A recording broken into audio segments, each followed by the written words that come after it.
I want to talk to you for just a little bit about the Code of Ethics. I'm sure in your interpreting studies that you've discussed them, have a general idea of what they are. Just generally speaking, they're rules for professional behavior. They're established for both the professional and those people who receive services from that profession.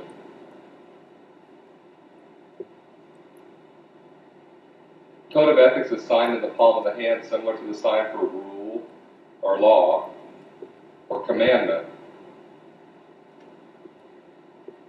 for pretty obvious reasons. I've noticed, though, that some interpreters tend to be very strict with how they apply or use the Code of Ethics. They have to be careful with this. First off, rules, ethics, all of those have to be balanced with common sense. Suppose, for example, you're driving home, it's 3 o'clock in the morning, Lord knows where you've been, and you come to a red light at an intersection. And you stop, there's no cars coming in any direction, and you sit there and you wait for the light to change. And you wait,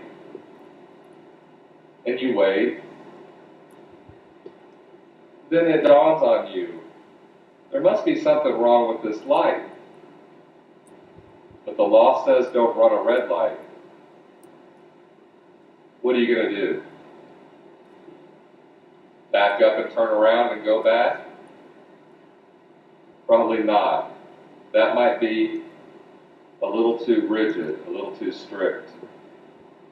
What you're probably going to do is look both ways, make sure it's safe to cross, because that is the purpose of stopping at a red light, is for safety. Make sure it's safe, then you're going to get through that intersection. It's the same thing with the Code of Ethics. You have to balance them out with common sense. For a very good reason, we have an ethic that says to be confidential.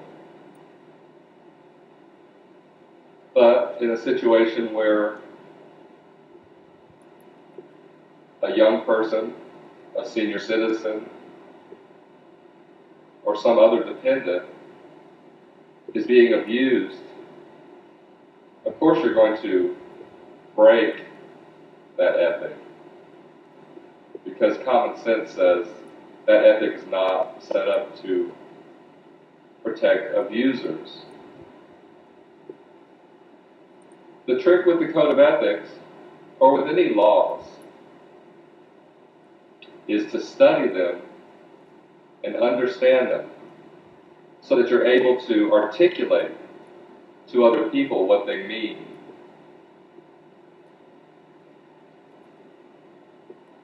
It would not be a good idea, for example, if I'm in a courtroom and the judge says, don't interpret this part, for me to, with some attitude, say, my Code of Ethics says that I have to interpret everything and interpret it faithfully. Other professions don't hold their ethics up in your face.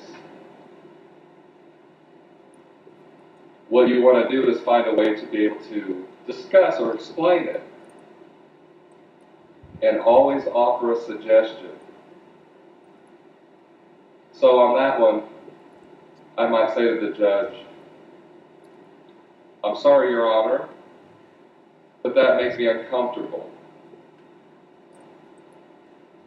Would it be all right with you if I left the room if you don't want me to interpret it? Or, even better, communicate to the deaf person The judge doesn't want me to interpret this part. Is that okay with you? And let them make that decision. No matter what, try to offer a solution. A teacher comes up to you and asks about a student you're interpreting for. How are they doing in the class? I'm not really sure. Let's ask them. I'd be happy to interpret for you. Or somebody else asks, what kind of grades are they making in math? It's a good question. Let's go ask them. Whenever possible, turn it around into a positive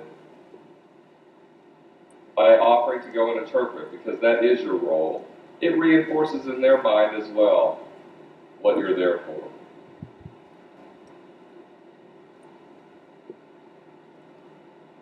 I don't mean to be preachy, I just wanted to share some ideas with you in regards to the Code of Ethics. And I appreciate your time. Thanks for listening.